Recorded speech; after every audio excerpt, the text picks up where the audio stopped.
Hello guys, welcome back to another video. I'm going to keep this intro very short. Today we will be reading 3 no sleep Reddit stories from the subreddit No Sleep. I really hope you guys enjoy. These were pretty freaking creepy. But yeah, please comment, like, subscribe, and thank you guys for listening. My daughter told me a secret on her way to school. I had never done the school run thing before. Work took up practically all of my time, Monday to Friday. But in the last week of summer holidays, my wife's mother passed away. She had gone down south to support her father and help with the funeral arrangements, which left me to hold the fort. As much as I miss her, it's been nice to spend some one-on-one time with Hilda. She is a splitting image of her mother, and her likeness doesn't stop there. She has the same sharp wit and an emotional intelligence way beyond her 6 years. I suppose with me being at work and Hilda being an only child, it makes a lot of sense. They spend a lot of time together, especially over the holidays. Hilda was happy to give me directions as I drove her to school. I do know the way, of course, but I enjoyed playing along with the idea that I didn't. So, first day of year 2, I teased. She turned and frowned at me. I could tell exactly what face she was pulling without taking my eyes off the road. What? I laughed. It's year 3, actually, she said matter-of-factly. No way. When did you get that old? She just smiled and turned to look out the window. Daddy? Whenever she had anything to say, Hilda always says my name first, then wait for my response. I told her many times that she can just start talking, but it didn't seem to ever sink in. It was cute, if not a little frustrating sometimes. Yes? Was it dangerous when you went to school? That caught me off guard. Dangerous? Yeah, because of dinosaurs. She erupted into laughter at her own joke. The sound of it was so infectious. Very funny. I chuckled. Are you looking forward for your first day back? Yeah. Kids, brilliant at carrying conversations. What are you looking forward to the most? She didn't answer right away. I could almost hear the cogs ticking. Playing with my friends. Oh, and my new teacher, Mrs. Gibson. Layla says she's the best. Layla is Hilda's cousin, on my wife's side. She is in the year above. You won't miss your old teacher? No. She responded so quickly that she must have felt strongly about it. She was the worst teacher. I felt a sudden pang of guilt. My own daughter had suffered a year with the worst teacher, and I had no idea. How was she the worst? I prodded. She was always cross, and she didn't like fun. She told me off when I cried. Well, that's not very nice. On the last day of school, I played a trick on her. Hilda giggled to herself. It shot me a mischievous smile. That's my girl, I thought. It was Charlie's idea, she continued. We were in the art hut, and she went into the cupboard where the pens and paper are, and I locked the door. I laughed. I remember doing something similar back in my school days. That way, Hilda shouted, leaning forward in her seat, pointing down the road that led to her school. I had seen it coming a mile off, but I had chosen to pretend that I hadn't. Hilda was looking very pleased with herself. I parked as close as I could to the school gates, which is not close at all. My wife had complained about the school drop-off before, but it's even worse than I'd imagined. I walked Hilda down the pavement to go to school. I gave her a big hug and kissed her on the forehead. Have a great day. I will, she chirped, then ran off to join the line of other kids about her size. I watched her for a while, finding her friends, talking about whatever little kids talk about, always smiling. My attention turned to the teachers. They all looked stressed. They weren't even pretending to be happy about being back at work. Hilda glanced over at me. I gave her a wave and made my way back down to the pavement. A group of moms filled the pavement ahead. 2 pushed chairs, causing a barricade. They seemed engrossed in serious conversation, or serious gossip. I couldn't tell at which distance. As I got closer, I overheard little snippets of information. Mrs. Barker didn't show up to teach the year 2s. She's not answering the phone or anything.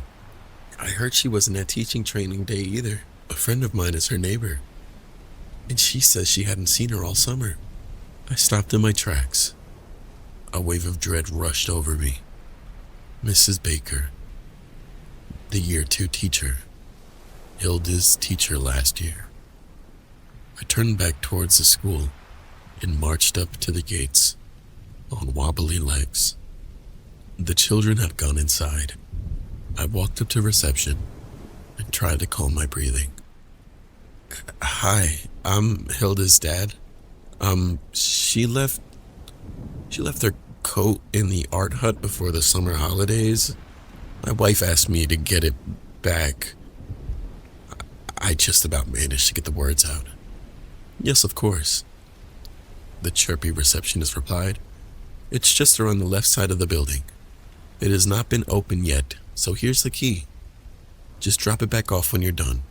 You can leave it open. She smiled a bright, over-friendly smile and returned back to work. It's a coincidence, I kept telling myself as I walked around the left side of the building. The art hut was one of those temporary classrooms. The walls were rough texture, painted navy blue, and had a flat, felt roof. My stomach was in knots. As I approached the door, the keys jingled in my unsteady hand. I pushed open the door and stepped inside. Dust motes swirled in the sunlight, casting long rectangles across the room. My eyes swept about the place, then focused on the desk. A handbag sat upon its surface. Hilda's words echoed in my mind. I played a trick on her. I locked the door. My heart raced as I looked to what I assumed was the storage cupboard. I slowly walked towards it, my feet barely leaving the floor. My mind expecting the worst and trying to reassure me at the same time. I tried the door. Locked. Please, no. I whispered to myself. I turned the latch. The door swung open by itself. The sound came first.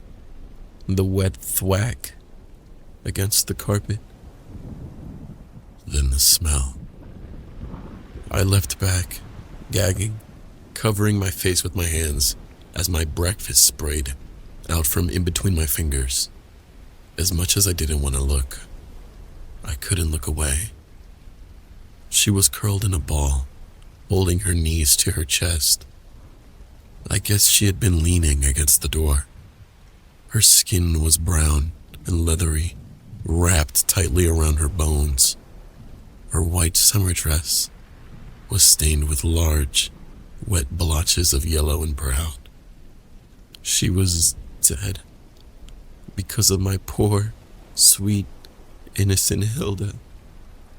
A childish joke with severe consequences. I sobbed uncontrollably as I burst back outside. What would I say? What would it do to Hilda if she ever found out?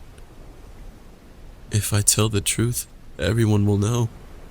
If I lie, I just so happen to discover the body while looking for Hilda's coat, then what? It wouldn't take long for questions to be asked. Who locked the cupboard? I don't know what to do. I don't know what to do. I don't know. what to do.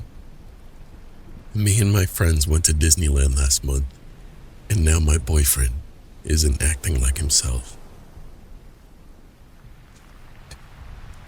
So we went to Disneyland Paris last month. Just me, my boyfriend Leo, and our friends, Mark and Chloe. It was the trip of a lifetime. For a few days, it felt surreal, in the best possible way. Endless giggling, ridiculous photos, way too much sugar, and that strange sensation that real life had just been temporarily switched off. It all started at Phantom Manor. We queued for nearly 40 minutes. Inside, felt both cold and stuffy at the same time, smelling vaguely of dust, air conditioning, and something sweet that I couldn't quite place. We were about to be directed into our dune buggy when Leo suddenly stopped dead. Completely dead. He grabbed me tightly with both hands, his knuckles turning white. I can't do this, he whispered. I laughed, thinking he was joking. You're kidding. Phantom Manor scares you? But he didn't laugh. He just kept his gaze fixed above us, as if he were trying to hear or perhaps recall something. I have a really bad feeling, he murmured. A really bad one. Mark chuckled. Mate, it's practically a kiddie's ride. Leo shook his head. I'll wait outside. I tried to talk him around, but there was no use. Eventually he nodded and said he'll just be outside. I watched him go, black hoodie on, hands jammed in his pockets, without looking back. We went on without him. The ride was just a few minutes long, but the beginning it felt wrong. I knew Phantom Manor, it was always supposed to be theatrical, not scary. This was somehow different. The sounds were muffled and slow. The animatronics seemed to twitch rather than glide. And when I looked in one of the mirrors, seeing the dune buggy behind ours appeared in the reflection. I could have sworn that for a split second, Leo was sitting in it. Empty space. I blinked. And then he was gone. Just shadows and glass. I told myself the mirrors and the lighting. When we got out, Leo wasn't waiting outside. Nobody worried. Not at first. Disneyland is enormous. You can easily get lost. Maybe he had gone for a drink, or maybe to go to the bathroom. But 15 minutes later, I had this horrible heaviness in my stomach, and I asked Mark and Chloe to check Frontierland while I went back toward the ride exit one last time. And then I found him, standing outside the exit by a popcorn cart, staring straight at the castle. Not moving, not on his phone, not even looking like he was waiting for anybody. Leo, I nearly shouted. What are you doing? I touched his shoulder and he jumped, as if I'd pulled him out of a deep sleep. Then he turned and he looked calm. He smiled, that normal smile again, almost too normal, and said, Hey, where were you guys? Where were we? We've been looking for you everywhere. He frowned a little. I've been right here, by the exit. He sounded so natural for that moment. I almost felt silly. When Mark and Chloe rejoined me, he said the exact same thing to them. I've been right here. But that's not what frightened me. It was the fact that he sounded so perfectly rehearsed, as if he were repeating lines from a play that he learned an hour ago. Still, the rest of the trip was fairly normal. Or so I thought at the time. The strangeness really only started when we got home. First, it was the small things. Leo had been drinking black coffee since he was 19.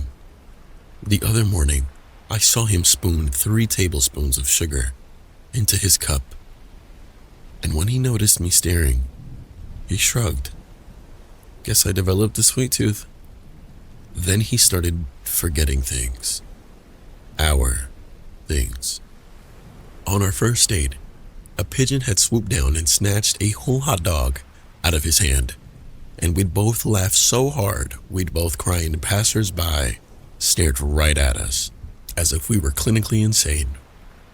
The last time I brought it up, he just stared at me with a blank expression.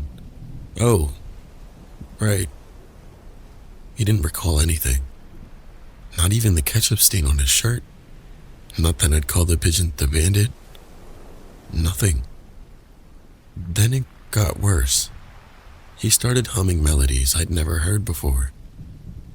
I'd find him staring at himself in mirrors for prolonged periods, as if checking that all of his features were still in place, and his laugh. God, it sounded like Leo, but it was delayed, like an echo. It was like he had memorized how to laugh. I tried convincing myself that I was overreacting, until last night.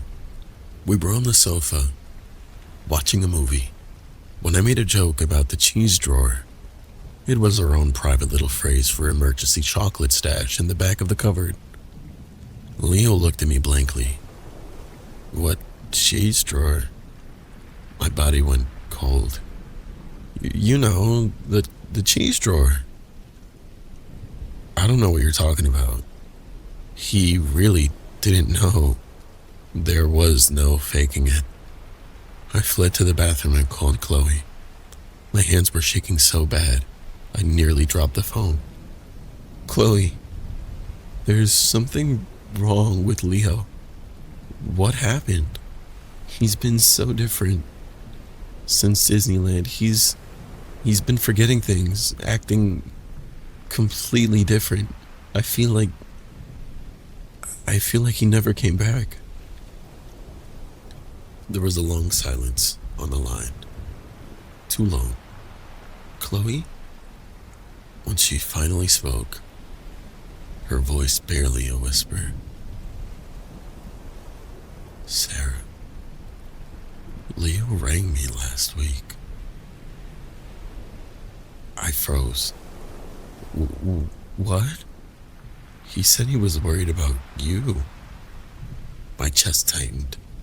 Worried about me? He said that since Phantom Manor, you've been completely different, forgetful, and that he's seen you staring at him like you were trying to imitate him. I couldn't breathe. That's crazy. And then Chloe said the words that made my stomach lurch. Sarah, all of us remember it the same way. My throat seized up.